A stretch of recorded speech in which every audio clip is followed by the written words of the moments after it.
hotel room, which feels really rock and roll. So I just thought I'd casually mention it. Tim Ledwich, who I think left, he was like, okay, you need to edit it down a bit, and I was like, oh shit, he's right.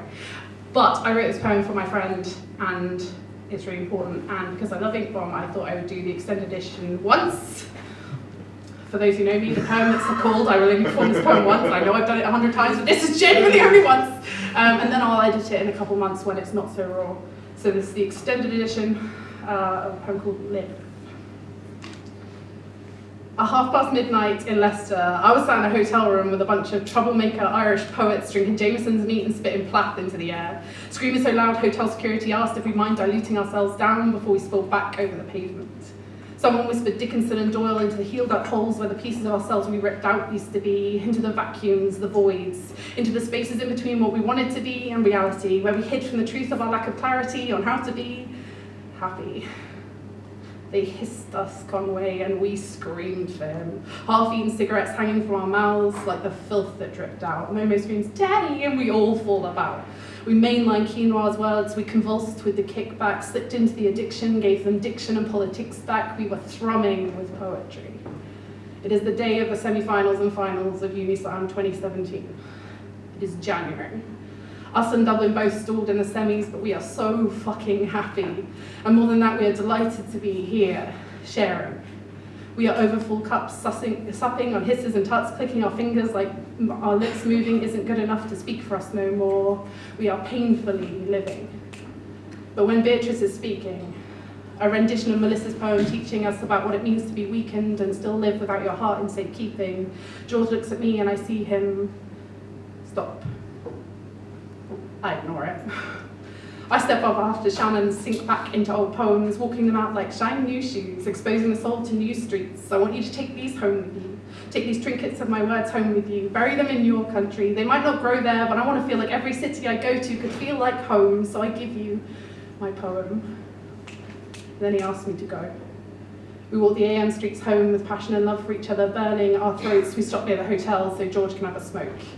We all agreed that when we got back to our rooms, we would probably come down from this. We would probably fall down from here. We couldn't stay here. Experience had taught us that the animals in our bones never let us have happy for too long. They got jealous when we played with others and took away our toys. We were expecting sadness. I just didn't expect it to be yours.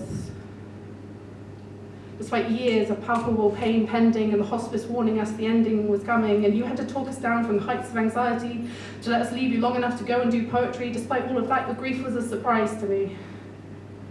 The answer to a question so newly blooming in my gut, I hadn't thought to ask it yet. We felt your shock before we knew. We felt every inch of the 322 miles between us and you. And the immeasurable distance between you and the ground beneath your feet, between you and gravity, your mum. And me, I didn't waste my time feeling guilty. There's nothing I can do. There's nothing I can do to make you not miss her.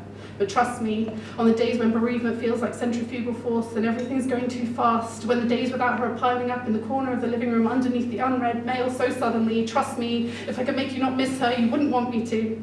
I know she meant the world to you, but she is not the world for you. There is more to do. And she showed you till her final breath that not living is a waste of death, to go wild and free and chase regrets, chase mistakes and find success by accident, because life's mostly by accident. That's how we're created, that's how we die mostly. And most of us crash disorderly through to the other side, not your mother.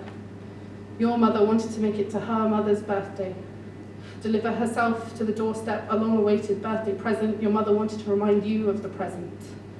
Of strength, family, about love, about living. She lived every itching, uncomfortable moment of January to die on terms that she decided. Don't you forget it. The strength it takes to muster a swan song, you won't be there to hear it. The message here is clear, it's live. Live painfully. Love painfully. Love so hard when you lose it, people hold up empty, helpless hands and say, I'm sorry. Love so hard it's unfixable. Because your body and your mind will heal. It will be okay. And even if it's not, those who love you back that hard will be there anyway. It will be okay. For now, it's okay to cry and say you miss her.